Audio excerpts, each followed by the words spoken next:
예, 우리 할렐루야 샬롬 하고 인사합니다. 할렐루야 샬롬 샬롬 샬롬 샬롬 샬롬.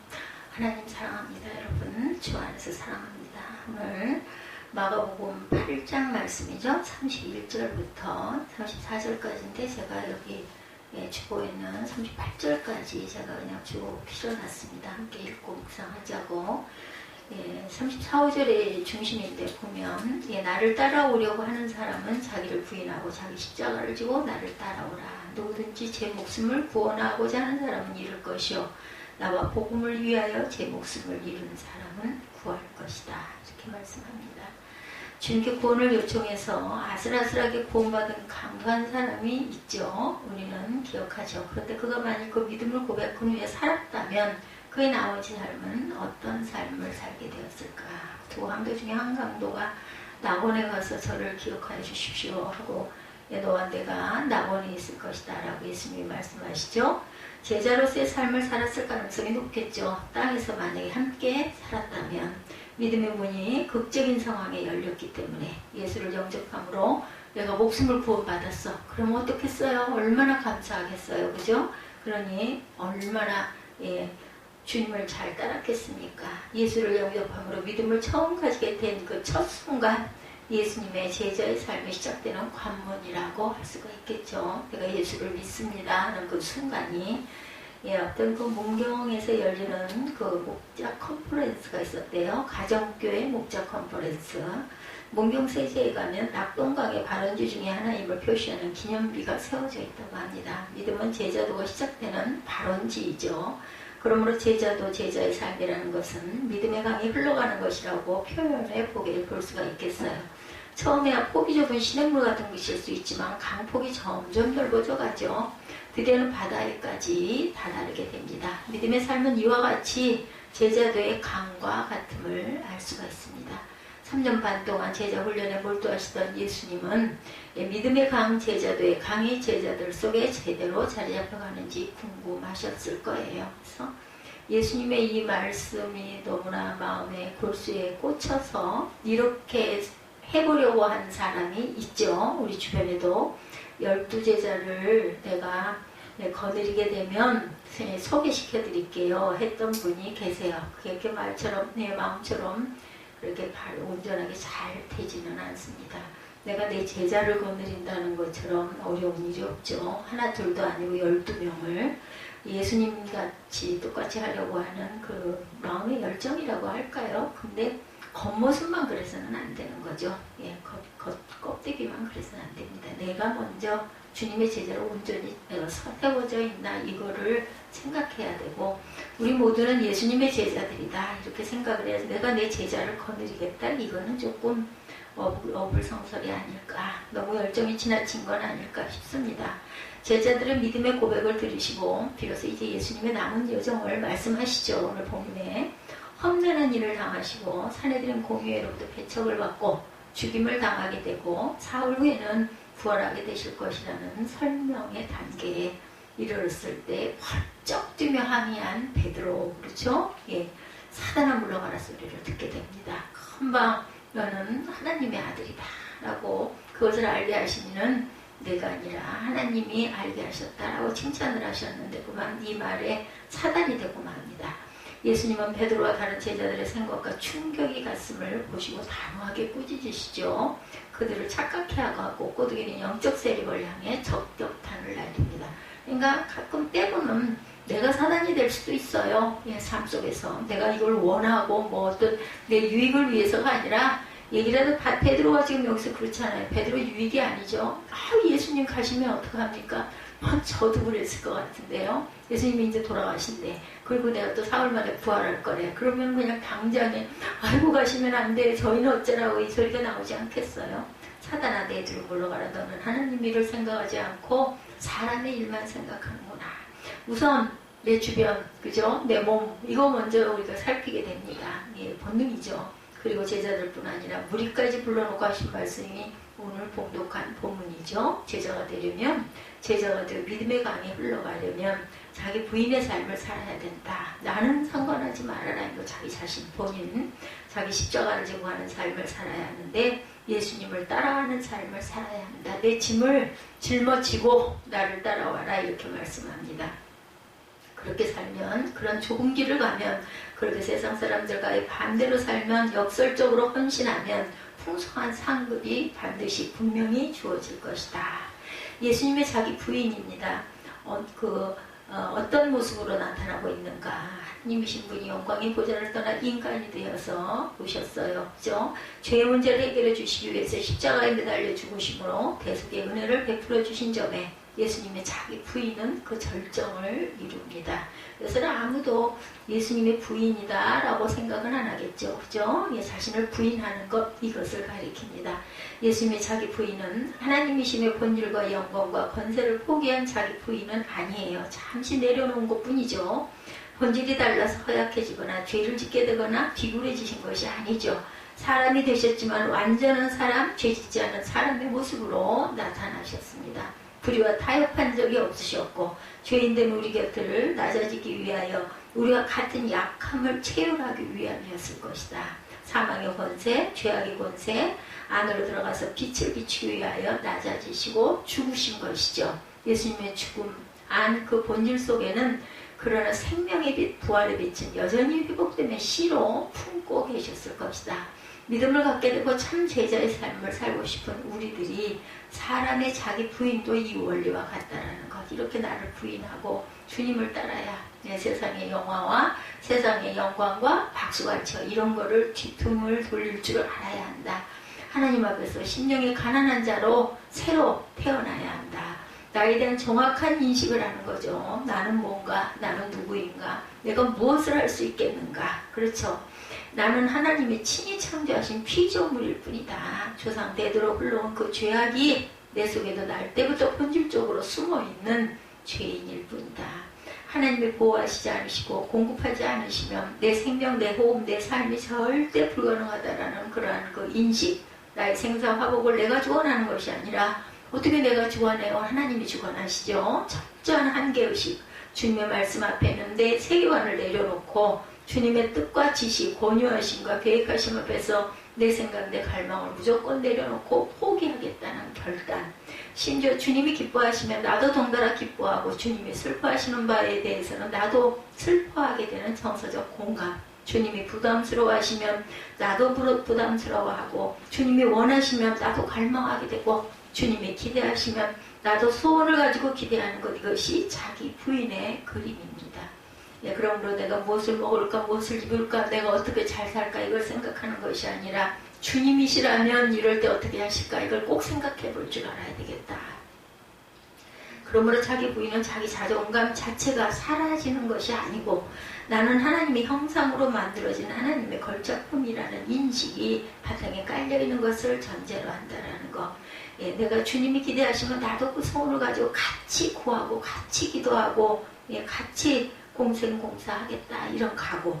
나는 예수 안에서 하나님의 자녀가 되었기 때문에 이제는 하나님 나라의 백성이고 영적 전쟁에서의 군사이고 하나님의 군사이고 예수 안에서 거듭난 새로운 피조물이라는 인식이 바탕에 깔려있다. 그러므로 새 그릇이라는 인식이 전제됩니다. 자기를 부인한다는 것은 그동안 내가 담고 있던 내 옛사람을 버리고 새 사람을 입었기에 보혈로 닦여진 그 새 그릇을 받았기에 나 새 그릇을 주님을 위하여 늘 새롭게 비워두는 것을 말하죠. 우리가 새 사람을 입고 새 그릇으로 준비되었다 하더라도 나는 완전하거나 완벽하지 못합니다. 늘 부족하고 늘 불완전하고 늘 미완성이죠. 그러기에 자기 부인은 객관적으로 자기를 바라보고 그런 나를 인정할 수 있는 여유고 능력이다. 누가 그런 나를 따갑게 취급하고 여과 없이 묘사하더라도 그에 대해 내가 심하게 다치지 않는 것, 상하거나 다치지 않아야 한다는 건데 우리는 늘 상하고 늘 다치죠. 그래서 그게 깊어가지고 몇십 년, 10년, 20년을 속에 품고 있다가 터지면 누구처럼 공황장애, 질병의 이름이죠. 그런 것들이 일어나요. 마음 안에 쓴뿌리가 있는 거죠. 누가 나를 이렇게 아프게 했어. 누가 나를 이렇게 상처냈어. 나 너무 싫어. 이거를 터뜨리지 못하고 속에 지니고 있다 골마 터집니다. 오히려 하나님의 눈으로 공감하며 자기의 지적으로 겸손하게 받을 수 있는 여유와 능력. 자기 부인은 그러므로 내가 아니라 남을, 우리가 아니라 주님을 더 깊이 묵상하고 더 존귀히 여길 수 있는 여유와 능력이다. 심령이 가난한 자에 대한 주님의 약속은 천국이었죠. 천국이 천국이 너에게 임할 것이다. 예, 천국이 저희의 것이라고 주님은 분명히 자기 부인의 삶 속에 주어질 영원 풍요로운 기쁨 상급의 약속을 하고 계세요. 예수님이 자기 십자가는 우리를 구원하신 하나님의 손길이고 지혜죠. 죄와 슬픔과 고통의 차원에서 우리를 의와 기쁨과 평화의 차원으로 끌어올린 하나님의 손길이고 승리입니다. 사망에서 생명으로의 징검다리, 슬픔에서 기쁨으로의 징검다리죠. 그러나 우리가 지는 십자가는 예수님의 십자가와 그 본질적인 의미는 같지가 않습니다. 대속의 의미는 없기 때문이죠. 그러나 공통점이 없는 것은 아니에요. 고난과 수치를 당하게 되는 점, 빛의 삶을 위하여 당당히 겪는 필수적인 코스라는 점에서 또 끝이 영광과 상급이라는 점에서는 같습니다. 자기를 부인하고 사는 삶을 살면서 예수의 제자로 살아가는 사람들은 무엇에는 감사하죠. 내가 처한 환경에 독특함을 인정하고 그것도 감사하죠.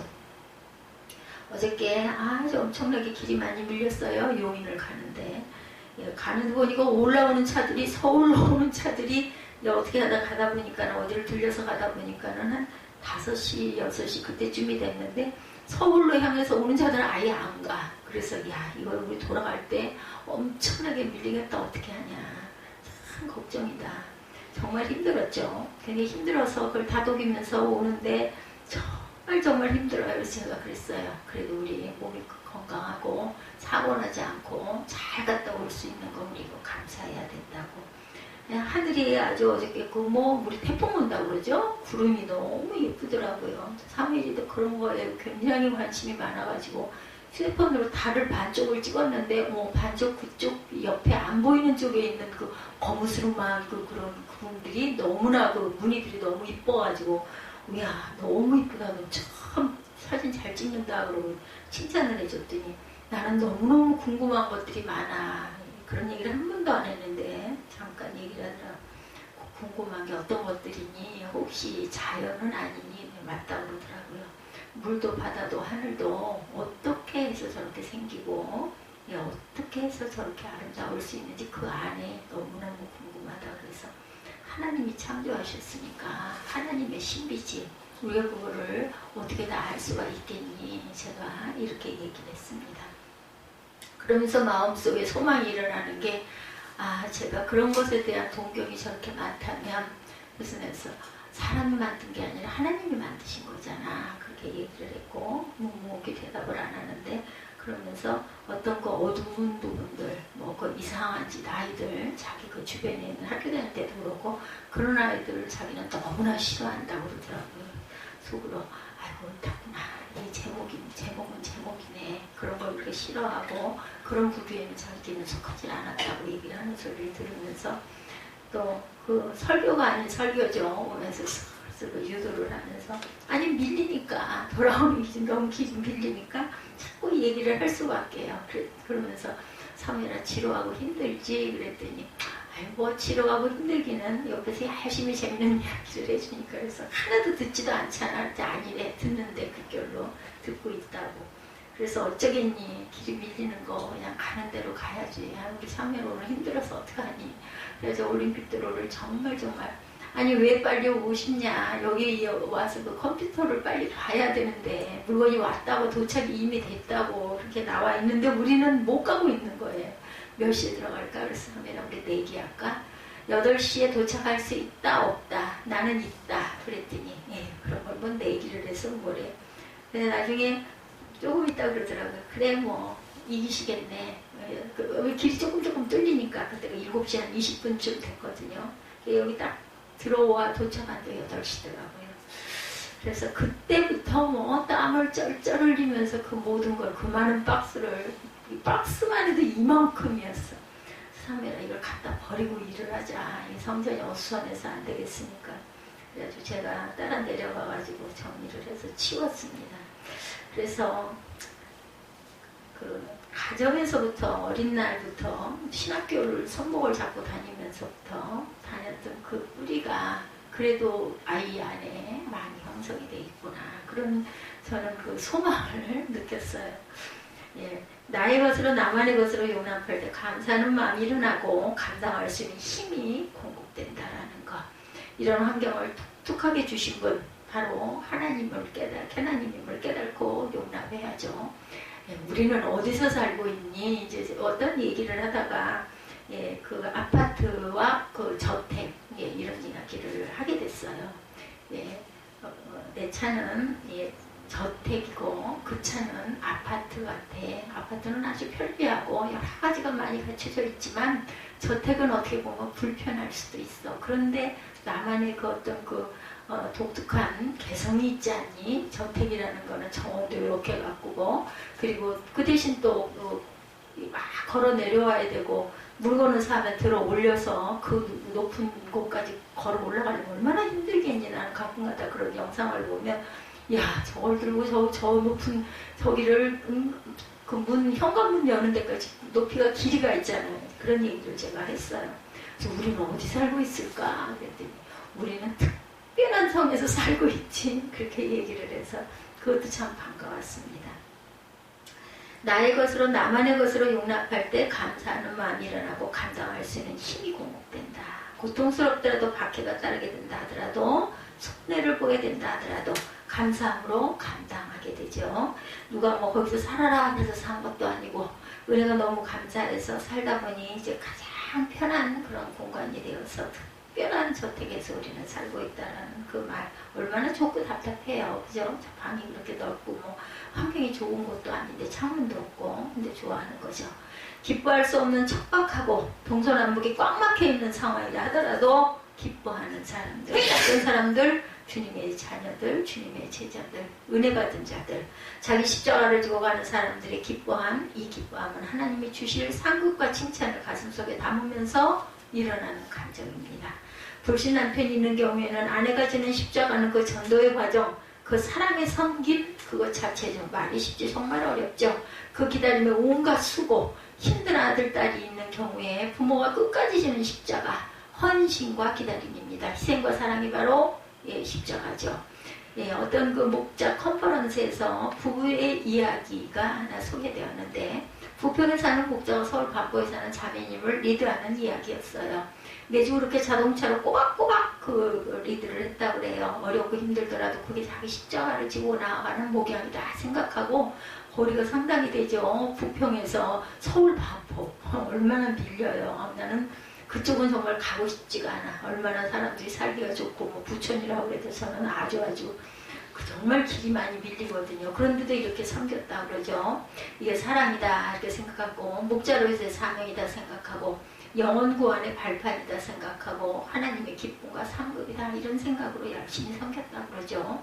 나를 따르라고 하시는 것은 예수님이야말로 우리 인생의 가장 중요한 삶의 비전이고 목표고 모델이 되신다는 말씀입니다. 우리들의 인생에 삶의 목적이 있다는 것, 삶의 비전이 있다는 것, 삶의 방향이 있다는 것만큼 행복한 일이 없어요. 우리가 뭔가 그죠? 내가 이걸 할 거야 하는 계획을 딱 세우고 나면은 그걸 향해서 달려가지 않아요? 그런 게 없으면 저는 하루 일상이 정말 너무너무 지루할 것 같아요. 근데 그냥 항상 바쁘거든요. 해야 될 것들이 있다는 건 감사한 겁니다. 나의 존재의 의미를 찾게 되는 거죠. 삶의 방향에 의식이 정립이 됩니다. 그리고 좌절이 없게 됩니다. 연줄이 끊긴 연은 방향을 잃고 곤두박질을 쳐요. 결국은. 그러나 튼튼한 연줄에 잘 연결된 연은 어때요? 하늘로 높이 올라가죠. 바람이 아무리 세더라도 그 바람을 타고 팽팽하게 연이 올라갑니다. 상승의 기세를 떨치는 거죠. 독수리가 창공을 차고 오르는 것처럼 그렇게 올라갑니다. 비전이 있고 꿈이 있고 목표가 분명한 자의 삶이 그렇습니다. 예수님이 우리의 비전이 되시고 꿈이 되고 목표가 되신다는 것. 그래서 우리가 예수님만 따라가면 된다는 것, 이미 그 삶은 승리의 삶이죠. 우리가 따를 수 있는 예수님이 계시다는 것에 또 감사할 수 있는 저와 여러분이 되시기를 주님의 이름으로 축복합니다. 예수님을 따른다는 것은 예수님의 소원을 우리도 가슴에 품는다는 것이에요. 같은 방향을 바라보는 거죠. 영혼 구원의 소원, 죄사함의 소원, 천국 초대의 소원을 우리도 동일하게 나 자신을 향하여 내 사랑하는 이웃을 향하여 동일하게 가슴에 품습니다. 예수님을 따른다는 것은 예수님의 성품과 삶의 모습을 우리도 그대로 닮아간다는 것을 의미합니다. 그 성품 중에 중요한 것들이 무한한 사랑, 영원한 생명감의 충만, 눈부신 영광의 빛, 하늘과 땅을 덮는 풍성한 지혜, 만분의 1이라도 날마다 주님의 성품을 닮아가는 저와 여러분이 되고 싶은 소망이죠. 예수님의 삶의 모습은 한마디로 순종과 섬김이라고 압축된 표현을 하죠. 우리들의 삶의 모습 또한 순종과 섬김이 기본 빛깔이 되어야 할 줄 믿습니다. 가정교회 처음에 시작할 때 가정교회들을 많이 시작하죠. 그리고 우리들의 교회라는 이 현장, 이곳 이런 순종과 섬김을 체험할 수 있는 기가 막힌 무대라는 것입니다. 훈련입니다. 예수님의 삶의 모습을 닮아가는 교회 생활에 최선을 다하는 저와 여러분들이 되시기 바랍니다. 자녀를 기른다는 것도 섬김이에요. 보니 훈련이고 섬김입니다. 예수님의 사역은 각종 병을 고치시고 귀신을 대적하고 쫓아내고 하나님 나라의 복음을 가르치고 선포하면서 하나님이 하신 영광스러운 일들을 선포하는 일로 요약이 되죠. 우리가 주님처럼 그렇게 완벽하게 일하기는 불가능합니다. 우리가 받은 바 사명의 몫을 잘 감당하고 가는 것 정말 어렵죠. 예수님은 달란트 비유를 통해서 충성스럽고 신실한 종의 모습을 제시해 주셨어요. 내가 받은 달란트가 1달란트인지 2달란트인지 3달란트인지 10달란트인지 그게 중요한 게 아니고 그저 최선을 다해서 내가 할 일을 최고로 하면 됩니다. 양으로 비교하지 않으신 하나님이심을 알면 우리는 위로가 되죠. 자족할 수 있게 됩니다. 또한 감사할 수 있게 되죠. 그런데 어느 정도의 달란트를 가졌는지를 묵상하면서 또 도전을 받기도 하죠.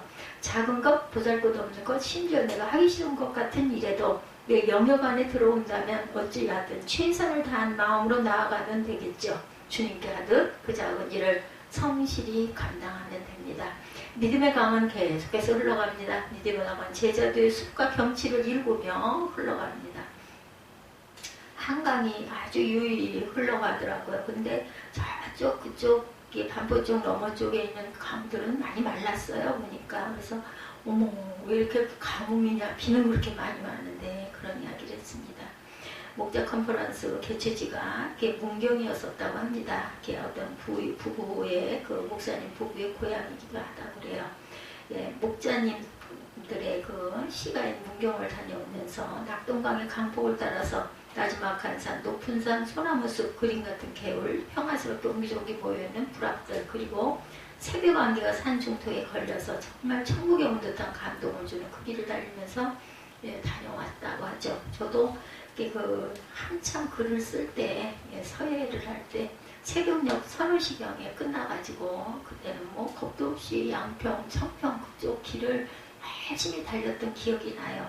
갈 때는 어두웠는데 거기 양평, 청평쯤 다다르면은 뿌옇게 동이 트는데 정말 그 푸르름이 얼마나 이뻤는지 정말 감탄과 경탄이 그냥 저절로 나오는 그런 새벽녘을 다녔던 그 기억이 저도 잊히지를 않습니다. 그건 뭐 사진에다 담아도 표현할 수가 없죠. 제 가슴 안에 있죠.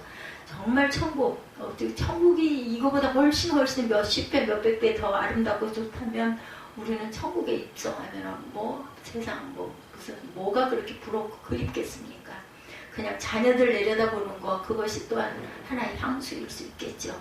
저 여러분의 믿음의 감동, 태백산맥의 기슭에 여출한 그 멋진 풍경, 이분이 여기에 올려놓은 풍경, 제가 말씀드린 새벽녘의 그 안개와 푸르름을 바라보며 하나님의 걸작품이구나 하는 그 감탄, 그것을 하나님의 함께 하시는 변화무쌍한 인생의 경치, 파란만장한 풍경들을 연출하게 되는 것이죠. 우리 모습을 또한 하나님께서는 보시고 내 아들이 내 딸이 저렇게 열심히 사는구나, 믿음생활 잘하는구나 하면서 기뻐하실 그것을 바라보면서 또한 요즘 우리나라가 정말 아기자기하잖아요. 그래서 해외에 있는 분들이 그렇게 우리 대한민국을 좋아한다고 합니다. 어디를 가면 조금만 가면 여기 나오고 골짜기가 나오고 구름이 나오고 그리고 넓은 또 평야가 펼쳐져 있고 산은 또 그렇게 높고 아주 아기자기한 해외에 나가면은 한 군데에서 한 군데 가려면 막 7, 8시간씩 차를 달려야 가잖아요. 우리나라는 그렇지가 않죠. 우리 국도 구석구석 도로는 또 얼마나 잘 닦여 있는지 고속도로를 만들기 위해서 애쓴 수많은 사람들의 땀과 노력과 고생과 희생 미루 짐작하고 감사하게 되죠. 어떻게 저렇게 길을 뚫고 터널을 뚫을까 생각만 해도 그죠?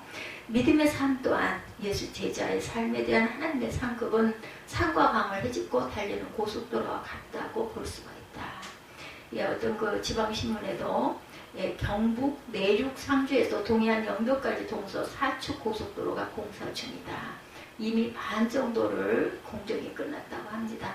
2조 7,400억 원의 예산이 소요되는 큰 공사. 그래서 우리가 고속도로에 그 고속도로비를 냈잖아요. 이게 먼저 이렇게 빚으로 나라에서 끌어다가 만들고 우리들이 길을 다닐 때 조금씩 세금을 내서 그걸로 충당을 하는 거죠. 그래서 10년 정도를 그 길을 닦아가지고 공사들이 완공이 되기도 한다고 그래요. 그래서 분기점, 나들목, 휴게소, 터널이 38개, 교량이 116개나 되는 107km 고속도로, 대단하죠, 고속도로들. 이렇게 되므로 당진, 청원, 상주를 지나서 안동과 영덕을 잇는 동서 관통의 고속도로가 만들어지죠. 상주에서 영덕까지 3시간 20분이나 걸리던 153km의 여정이 107km로 고속도로를 달리면 1시간에 주파하게. 우리 동해 갈 때 그렇죠. 굉장히 빨라졌어요. 속초 갈 때도. 그전에는 정말 5-6시간 걸리던 거리가 3시간이면 끝나죠. 강이나 계곡이 있으면 다리를 세우거나 산을 깎고 험산 줄령이 막았으면 길게 터널을 뚫으면서 그런 고속도로의 공사. 이것은 고난과 장애를 뛰어넘고 돌파해가는 우리들 믿음의 고속도로이고 우리들 예수제자도의 행진과 그 모습이 비슷하지 않을까. 이제 주사위는 우리에게 던져졌습니다. 우리의 믿음이 어떤 믿음이냐, 시험 안에 행진할 때가 되었다라는 거죠. 나를 부인할 수가 있겠는가? 나의 십자가를 지고 주님을 따를 수가 있겠는가? 내 목숨 아까워 세상 만사 쫓아가며 세상에서의 목숨을 허무하게 달려가고 있지는 않은가? 그러나 내 목숨까지 포기하고 복음과 하나님 나라를 택하면 버린 그 목숨이 영원하고 풍성한 목숨이 되어서 부메랑처럼 멋진 고속도로처럼 돌아오게 된다는 것. 우리 자신을 낮추면 하나님께서 높여주시고 우리가 높이려고 하면 낮추시는 분이 하나님이시다는 것 여러분들 아시죠? 섬김. 내가 섬김을 받으려 하면 내가 손가락질을 받게 되고 섬기려 하면 존귀 여김을 받게 된다는 것. 우리가 나를 비우고 버리고 또한 얻고 움키면 달아나죠. 우리 찬양 있죠. 비우시기 바랍니다. 비우면 채워지는 게 하나님 나라라는 거. 나를 비우면 비울수록 하나님의 나라가 우리 안에 더욱 가까이 임하신다는 거. 나의 부인, 나의 십자가, 주님 따르는 삶을 통해서 하나님 나라가 저 여러분에게 9월 한 달도 활짝 열리는 고속도로 대로가 되시기를 주님의 이름으로 축복합니다.